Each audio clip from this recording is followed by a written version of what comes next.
نحمده ونصلي على رسوله الكريم اما بعد فاعوذ بالله من الشيطان الرجيم بسم الله الرحمن الرحيم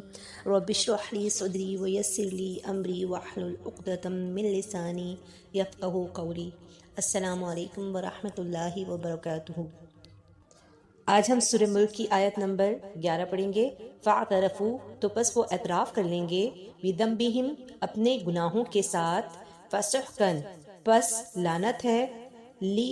کے لیے، اصحاب السعیر دوزخیوں۔ اس کا بمحاورہ ترجمہ اس طرح سے ہوگا، فَاعْتَرَفُوا بِذَنبِهِمْ پس وہ اعتراف کر لیں گے اپنے گناہوں کا، فَسُحْقًا لِأَصْحَابِ السَّعِيرِ تو پس لعنت ہے دوزخیوں پر۔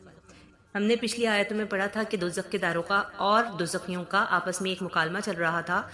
دوزخ کے داروغہ نے ایک سوال پوچھا کہ کیا تمہارے پاس نذیر نہیں آئے تھے؟ تو جو دوزخی تھے انہوں نے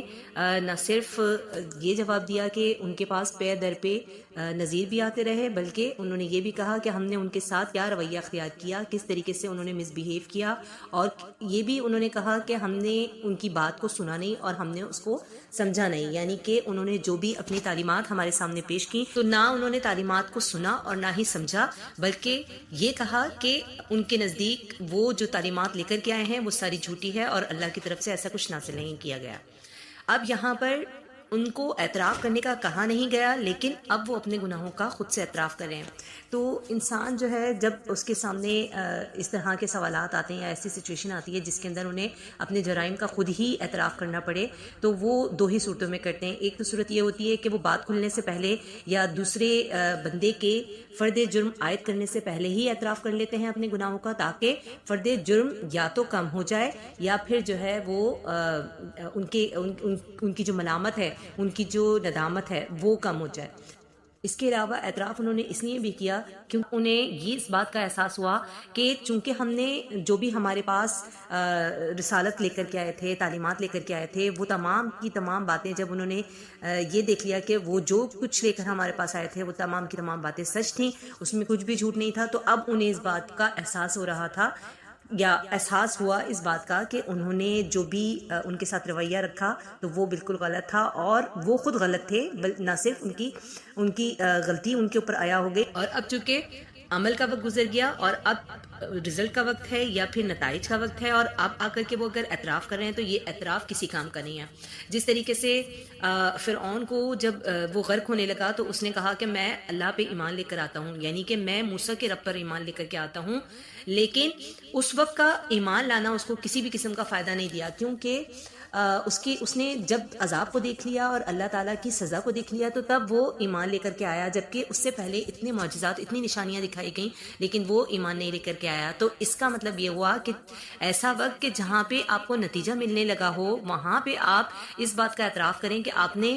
جو جرم کیا تھا تو وہ ملامت یا وہ اعتراف کسی کام کا نہیں ہوتا۔ اسی لیے جب وہ اعتراف کریں گے تو اب کیا کہا جا رہا ہے؟ اب فیصلہ سنایا جا رہا ہے، فَسُحْقًا لِأَصْحَابِ السَّعِيرِ بس لعنت ہے دوزخیوں پہ، یعنی یہاں پہ فَسُحْقًا، سحقن کا مطلب ہے یعنی دوری ہو، لعنت ہو۔ جس طریقے سے نبی کریم صلی اللہ علیہ وسلم کی ایک حدیث ہے کہ نبی کریم صلی اللہ علیہ وسلم جب حوض کوثر پہ آخرت میں حوض کوثر پہ کھڑے ہوں گے اور جو بھی لوگ ہوں گے، یعنی آخرت پہ جب نبی کریم صلی اللہ علیہ وسلم کے جو فالوورز ہوں گے، ان کے اطاعت گزار لوگ ہوں گے، یعنی مومنین ہوں گے، جب وہ ان کے پاس حوض کوثر کے پاس آئیں گے تو وہ ان کو پانی پلائیں گے حوض کوثر سے، لیکن وہ لوگ کہ جو بدعتی اور نبی کریم صلی اللہ علیہ وسلم کی سنت سے بہت دور تھے اور انہوں نے قرآن کو اپنے پیچھے ڈال دیا تھا اور سنت کو پیچھے ڈال دیا تھا، تو ان کے لیے نبی کریم صلی اللہ علیہ وسلم فرمائیں گے فَسُحْقًا فَسُحْقًا، یعنی بس دوری ہو، بس دوری ہو، یعنی جس نے نبی کریم صلی اللہ علیہ وسلم کی سنت کو نہیں تھاما، آپ صلی اللہ علیہ وسلم کی اطاعت نہیں کی، تو پھر اس کے لیے دوری ہوگی۔ تو یہ فَسُحْقًا کا لفظ دوری کے لیے بھی ہے اور لعنت کے لیے بھی ہے۔ تو اب یہاں پہ کہا یہ جا رہا ہے کہ چونکہ تمہارے پاس نذیر بھی آئے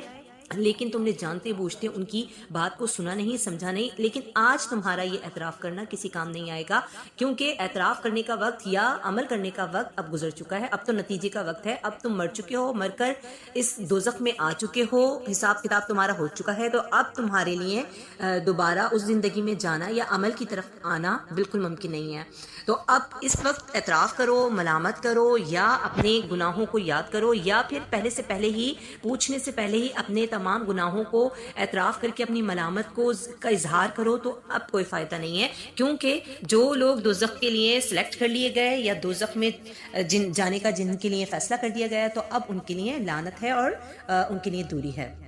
تبارک و تعالیٰ سے آخر میں دعا ہے کہ اللہ تبارک و تعالیٰ ہمیں دوزخ سے محفوظ فرمائے اور ایسے اعمال سے محفوظ فرمائے جو دوزخ میں جانے کا سبب بنتے ہیں۔ آمین ثم آمین۔ سبحانک اللہم و بحمدک، نشہد ان لا الہ الا انت، نستغفرک و نتوب الیک۔ السلام علیکم ورحمۃ اللہ وبرکاتہ۔